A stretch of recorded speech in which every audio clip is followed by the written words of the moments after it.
Уважаеми зрители, следващия наш гост е Ирина Велкова, треньор по жизнената сила. Добро утро и добре дошла в нашото студио. По принцип, винаги във вторник, знаеш, си добре дошла при нас. Темата, по която ще поговорим, е аюрведа и аюрведичното хранене. Семинар, който всъщност организирате на 25 октомври във вашия център. Какво представлява това хранене, тая наука аюрведа, към кого е насочена и на теб как тя ти е действала през годините? Аюрведа възниква като начин на лечение и начин на живот и начин на философия. В Индия тя се занимава, начин на лечение нетрадиционен, в България се смята, а в Индия се смята за традиционен, защото там индийските лекари си минават основните образователни методи на висшето медицинско училище и след това вече си специализират в посока аюрведа, хомеопатия или традиционна медицина, така че за тях е традиционна. И този начин на лечение всъщност се състои в това да разглежда хората като съвкупност от 3 психологически характеристики или 3 типа доши. Според аюрведа това е една от терминологиите. Тъй като не съм специалист аюрведа, специалистите ще дойдат в нашия център и ще говорят повече. Семинара ще е, така да се каже, обобщен най-общо за аюрведа. Те се занимават с предимно пренатално състояние, т.е. преди бременността, подготовка за бременност, още преди самата бременност, раждане, след раждането. Тоест, техните тематики са, според тяхната философия на тези специалисти, Ивалин и Виржиния, философията им е, че раждането е една от най-важните, може би за тях, дейности тук на Земята, раждането, отглеждането на детето, даже и самата подготовка за раждането. И тяхната тема, предимно в аюрведа, тяхната тема ще бъде за тези 3 периода. Преди бременността, по време на бременността, даже 4 периода. Самата бременност и след бременността и отглеждането на детето. Аз самата лично не съм ги познавала преди да забременя и преди да родя моите деца. Много неща не познавах тогава, за което, нали, така изпитвам една празнина, но хората, когато не са информирани така, както аз бях тогава, разбира се, губят. Така че днес искам да информирам накратко хората. Днес си запозната, да, и сега ще ни кажеш. Това, което ще се състои. По-точно искам да разкажа като не специалист в аюрведа какво наблюдавам в себе си. Аз от няколко години се стремя така да спазвам диетите и лечебните методи на аюрведа, но честичко губя баланс, тъй като живота не ни предлага балансирано ежедневие и спокойствие, а ни предлага предизвикателства. Ежечасно, ежеминутно бих казала. Да се върна на 3 типа доши, характеристики. Според аюрведа това са вата. Вата отговаря на страха, най-общо казано, няма да задълбавам. Пита отговаря на гнева.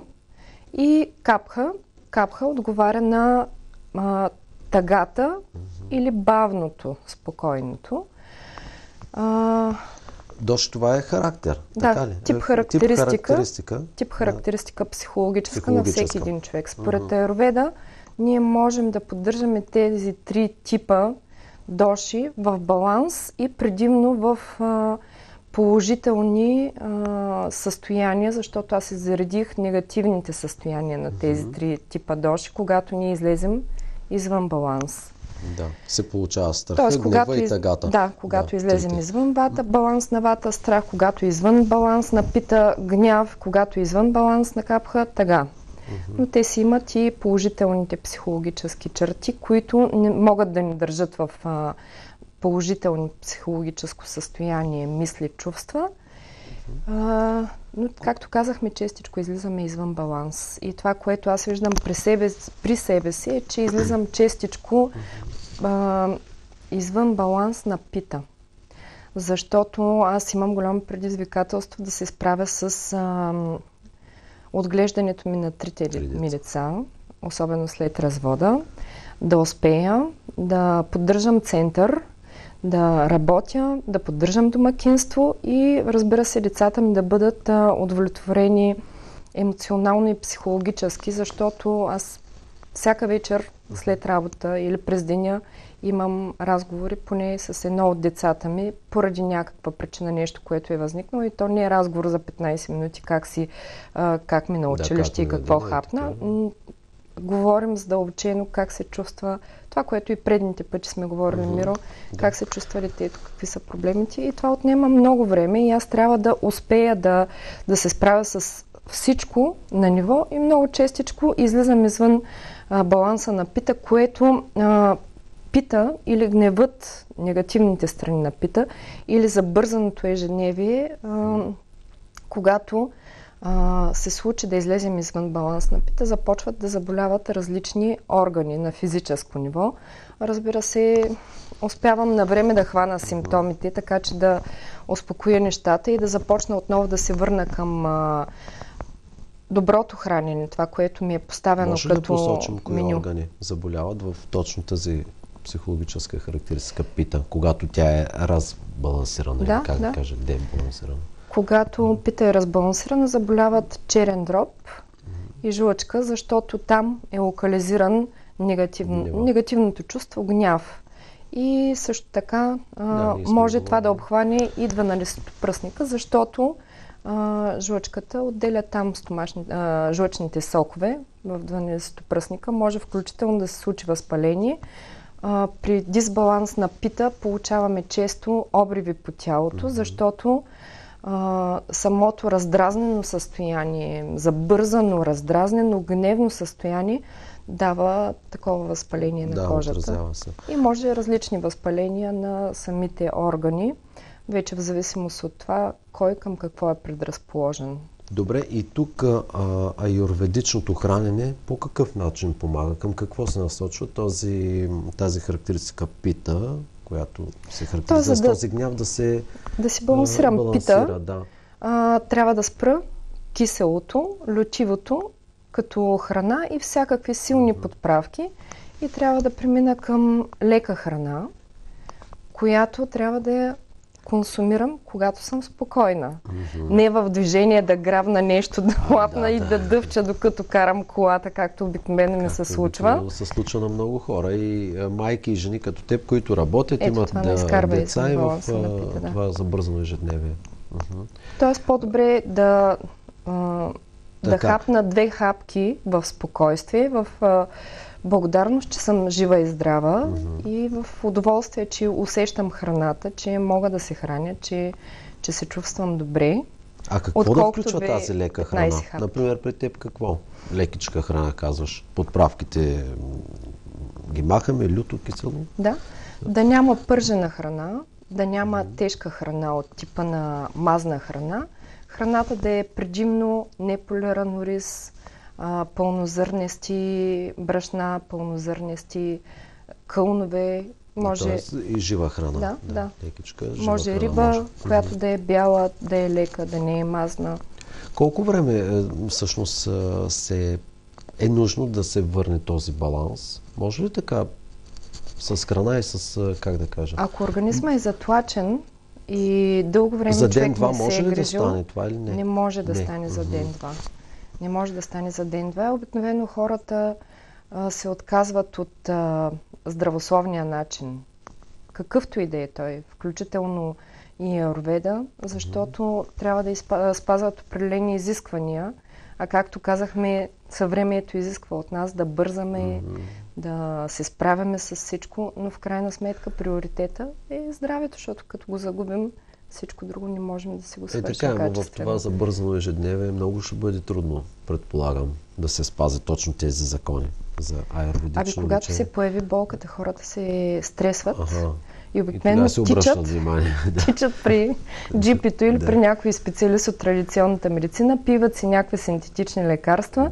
Става още по-зле положението най-често. Рядко, нали, така положението се оправя, но най-често става още по-зле и човек губи надеждата, губи баланса и тогава наистина могат да се сринат нещата. На теб колко време ти отне този баланс да си го оправиш. Казваш, забързано жене, децата... Преди години, когато все още не бях чистила организма си и не знаех всичко това, че трябва здравето да се поддържа постоянно, всекидневно, всекичасно, ми трябваха години. Години. Аз започнах тогава преди време с очистителните диети, подвочайните на Лидия Ковачева диетите. Чувствах се така доста добре. Преди това се чувствах много зле, имах много здравословни проблеми. Това беше във времето, когато бях около 29 годишна възраст и въпреки младото състояние... Не изглеждаш човек, който да е имал много сериозни доста проблеми, сериозни. Мигрена, гастрит, колит с много болки, нощем. И това всичкото е преодоляво. Не можех да спа. Да, всичко това с годините го преодолях. Разбира се, сега в момента, като се разбалансирам дощите, пак усещам някакви болчици да се появяват, спирам. Почивам колкото мога. Може ли само така накратко да кажем, във вата и капха, първата и третата, всъщност какви са органите, които засягат, ако са разбалансирани тези характеристики, тези психологически типове?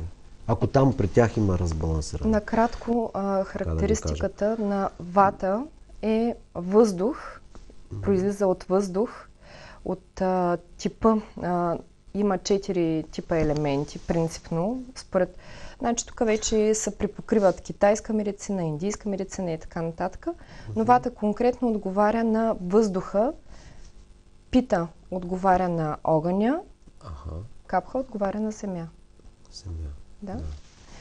Когато вата се разбалансира, най-общо казано, имаме въздух в енергийните канали и за да го изчистим този въздух, трябва да балансираме вата, така че могат да бъдат засегнати най-различни органи, според аюрведа, когато вата е разбалансирана. Дихателните или не? Предимно дихателни органи. Предимно дихателни органи, но тъй като имаме около 7000 енергийни канала и когато в тях има предимно въздух, т.е. разбалансирана вата, тогава могат да пострадат много органи на физическо ниво, но най-често, разбира се, дихателните пътища, кашлици, астматични състояния, задух.